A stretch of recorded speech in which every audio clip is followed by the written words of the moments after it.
É importante frisar que existe uma diferença entre branqueamento e branquitude.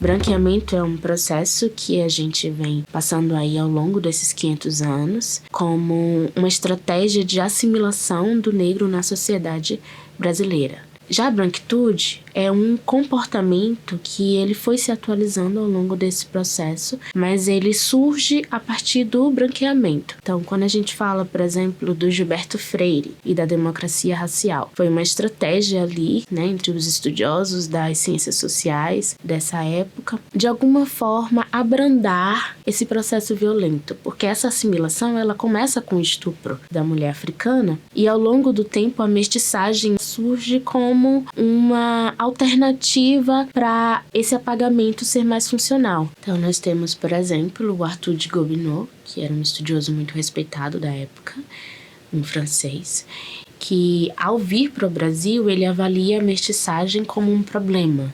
Traz, inclusive, a ideia do mulato enquanto associação do animal à mula, que é um animal infértil. E aí, justamente desse cruzamento interracial, ele traz essa ideia desse cruzamento originar um povo imoral, um povo inferior. Tanto ele como outros estudiosos da época, como Augusto Comte, inspiraram cientistas como Nina Rodrigues, que é muito voltado para a frenologia, ou seja, o estudo do crânio. E ele traz essa ideia de como as pessoas negras tinham essa predisposição tanto à imoralidade como à criminalidade. Ainda hoje, inclusive, a gente vê essa ideia reverberar em alguns espaços da nossa sociedade, como, por exemplo, a segurança pública. Ainda existe na formação de policiais, por exemplo, o estudo dos ideais do Nina Rodrigues, que é carregado desse estigma do racismo que traça essa ideia de inferioridade e superioridade, como o negro como inferior e o branco como superior. Então, a estratégia que os brasileiros, a elite brasileira encontrou na época foi justamente de trazer os europeus mais para o Brasil, Então a gente teve o estímulo da imigração europeia, justamente para assimilar o negro, e a ideia era que ao longo do tempo a negritude deixasse de existir aqui no Brasil e passa a ser um comportamento social que a própria branquitude acaba projetando na negritude, Como o embranquecimento ser um problema das pessoas negras, A gente ouve as pessoas falarem, por exemplo, que o próprio negro não se aceita, o próprio negro quer embranquecer, esconder os seus traços fenotípicos. O IBGE, na sua primeira pesquisa com relação à classificação racial no Brasil, é um exemplo disso, de como surgem pelo menos 300 classificações diferentes de variações da pele negra, justamente porque o povo negro tem essa dificuldade de aceitar os próprios traços. E justamente por conta do branqueamento, essa ideia ela é construída e consolidada.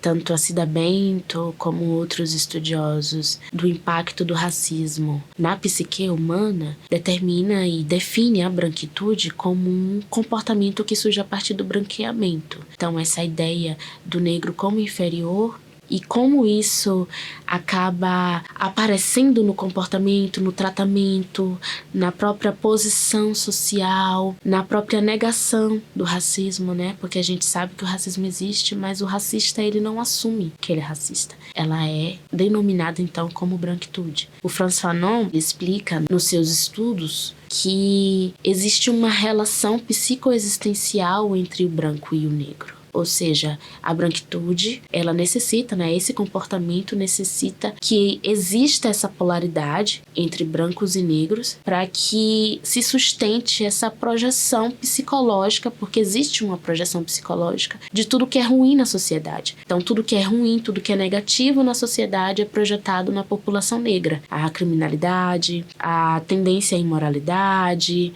a hipersexualização e, em contrapartida, quando você você pensa a sexualização, a sexualidade da população negra, ela é muito hipersexualizada. O estupro está sempre associado ao homem negro, a violência, a tendência à raiva está sempre associada às pessoas negras. A gente vê isso nos exemplos cotidianos da nossa vida, se a gente prestar atenção. Então, o Frantz Fanon, ele traz essa ideia de que esse comportamento é uma projeção da branquitude, uma forma de manter também essa polaridade entre as raças, que acaba se desenrolando tanto no comportamento social da sociedade, como em outras formas de relações que a gente tem, tanto em gênero como em sexualidade. Isso acaba sendo projetado de alguma forma e está tudo muito associado ao racismo. Então, eu diria que o racismo é o ponto de partida social das nossas problemáticas nas relações sociais, nas relações humanas aqui no Brasil. E a branquitude é esse comportamento que ele pode ser muito bem